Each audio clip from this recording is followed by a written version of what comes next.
E mais um sintoma de aumento de totalitarismo. Um dos sintomas mais importantes do aumento do totalitarismo é quando todos os poderes são associados.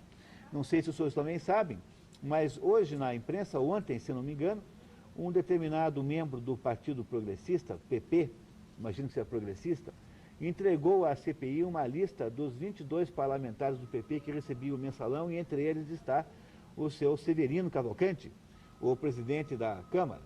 Então, aí vocês mais ou menos imaginam que terror e que pesadelo totalitário o Brasil está se transformando. Veja, o governo é todo ele revolucionário totalitário. O governo botou aí, criou 10 mil cargos a mais de confiança para colocar 10 mil militantes, cujo único objetivo existencial é fazer a revolução. Eles dizem para você que é fazer o bem dos outros, mas no fundo o que eles querem fazer é a revolução para continuar mantendo o poder que tem e as benesses econômicas desse poder. Aí você tem a Associação dos Magistrados do Brasil, quer dizer, aquilo que não é nem o Poder Judiciário, é uma entidade independente dos poderes, portanto também do Judiciário. A Associação dos Magistrados diz que não há nada de estranho no que está acontecendo agora e que o que se fez com a das Lu é completamente normal e não teve nenhuma espécie de conotação política. E ainda por cima, o presidente da Câmara é pago pelo Poder Executivo com um mensalão. Quer dizer, o que é que resta? A essência do sistema é que o cidadão perseguido por um desses três poderes sempre pode correr e pedir ajuda para o outro, ou para qualquer um dos outros dois. Então, se o governo me persegue, eu vou dizer para o meu deputado que o governo está me perseguindo, e ele vai fazer uma CPI, ou vai tentar produzir uma CPI para investigar a perseguição do governo contra mim. Se o governo me persegue, eu vou a um juiz e digo assim: seu juiz, olha, estou sendo perseguido, por favor, faça alguma coisa, mandem parar de me perseguir. E assim por diante. Quer dizer, a ideia da divisão dos poderes é que o cidadão sempre pode se refugiar em um deles ao sentir-se perseguido. Pois o totalitarismo pressupõe que todos os poderes são uma coisa só.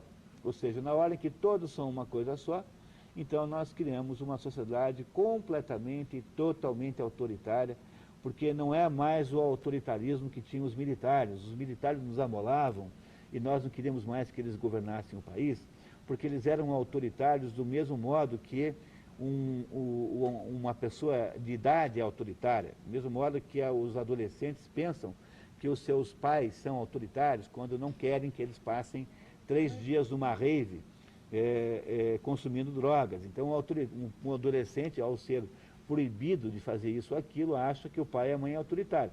Os militares eram autoritários nesse sentido conosco.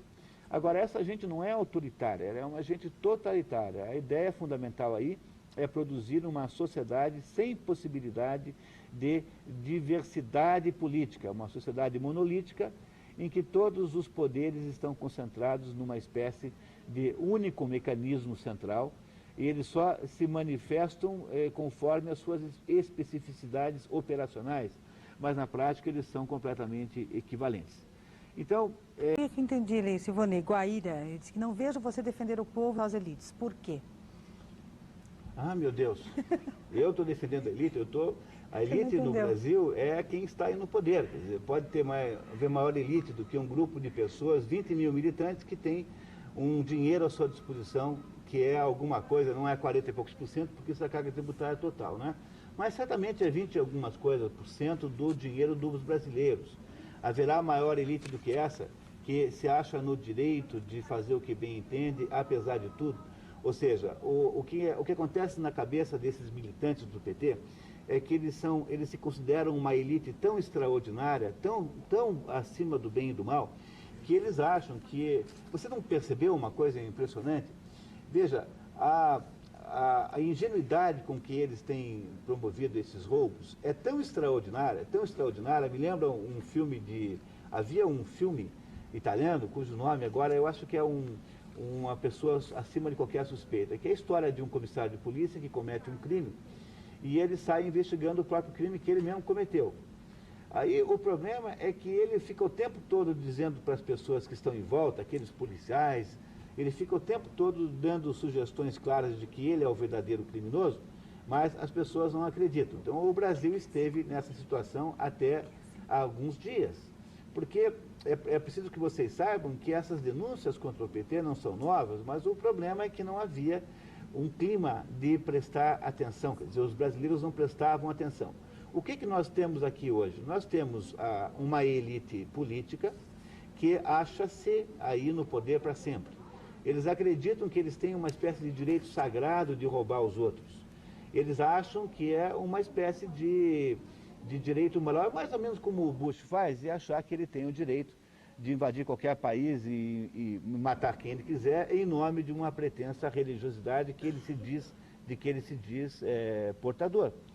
Quer dizer, essa gente que está aí no poder acha que pelo fato de eles serem voltados para boas ações na conversa e no discurso, eles não têm que prestar contas, eles podem pegar o dinheiro que eles bem entenderem, que o Estado pertence a eles e que eles farão aquilo que eles acharem necessário, porque todos esses meios estão completamente autorizados pelos fins e os fins, nesse caso aí, estão autorizados pelos meios também, porque, no fundo, o que eles querem é emprego e poder. Haverá elite mais poderosa do que essa? Uma elite que domina uma boa parte do sistema judiciário, que faz com que os grandes empresários do Brasil, esses que você talvez esteja pensando que são elite, quer dizer, esse grupo de empresários puxa-saco, que ficam aí o dia inteiro falando bem do PT, quer dizer, que faz com que uma enorme quantidade de economistas brasileiros passem o tempo todo se dissolvendo em elogios para o PT, para quão boa é a política econômica do ministro Palocci. Quer dizer, haverá alguma elite mais poderosa do que essa que nós estamos aqui observando hoje? Gente que é dona do Estado, que é dona das consciências, que manda no Poder Judiciário, que corrompe todos os políticos que não são nitidamente ideologicamente contra, mas querem só um dinheirinho. Esta gente toda não é, por acaso, uma elite? Ora, se essa gente não for elite, o que é elite então? Mas se você for pensar um minuto e você perceber que o que há de elite finalmente está aí, que a elite que está aí é a elite realmente poderosa, então você vai concordar comigo que o que eu estou fazendo aqui é criticar a própria elite. Eu passo aqui todo domingo mostrando o quanto estão errados esses políticos, esses grandes empresários. Olha, se isso não é criticar a elite, o que é que seria, afinal de contas? O FHC esteve no poder, também não foi um período totalitário? Foi, e nós temos dito aqui, eu tenho insistido que esse processo de totalitarismo começou com o FHC. A diferença é que enquanto o PT é um totalitário meio desengonçado, o FHC e a sua equipe, né, é de um totalitarismo muito mais sutil. Quer dizer, o PT e o PSDB são mais ou menos a mesma coisa. A partitura que eles tocam é igual, só que o FHC toca com quarteto de cordas e o PT toca com um conjunto de samba de roda, sei lá, o que for. Né? E aí, então, o que acontece é uma diferença de estilos, mas o totalitarismo no Brasil começou a ficar muito mais forte no governo do FHC. Imagine vocês quando que um milico daqueles, quando que um brutamonte daqueles no governo militar iria imaginar ter o direito de botar um computador para ficar investigando a vida financeira de todas as pessoas no Brasil. Isso é alguma coisa que não passaria nem pela cabeça do Médici. Quer dizer, o Médici podia ter lá uma atitude autoritária e fazer barbaridades eventualmente, menos talvez do que lhe atribuam, mas mesmo assim não era um sujeito pacífico, não era um sujeito vegetariano, era carnívoro, mas não passava pela cabeça dos militares brasileiros um grau de controle orwelliano, tipo 1984, tipo Big Brother, como passa naturalmente pela cabeça do Fernando Henrique Cardoso e do Lula. Só que no governo Fernando Henrique Cardoso você tinha, obviamente, um teor de agressividade totalitária muito menor do que tem hoje. Mas é ali que começou. Na verdade, um é continuação do outro. Se você perguntar para Olavo de Carvalho o que ele pensa, ele vai dizer assim, olha, é a mesma coisa. É assim, enquanto o povo se chateia com um, o outro aparece como salvador e toma o poder. Aí quando esse que se chateia com esse, vai o outro.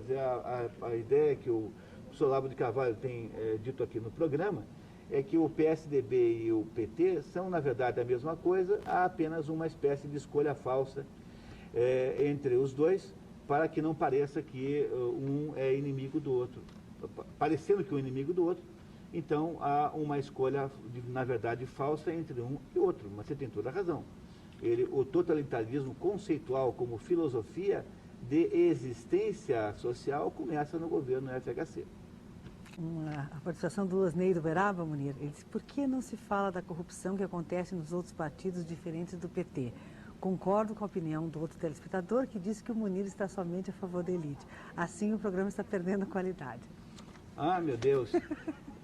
Então, como será que eu vou fazer? Eu acho que vou ter que bater em alguém do PT publicamente para parecer que eu sou contra eles. Já que eu aqui, via televisiva, não pareço estar chateado suficientemente com eles.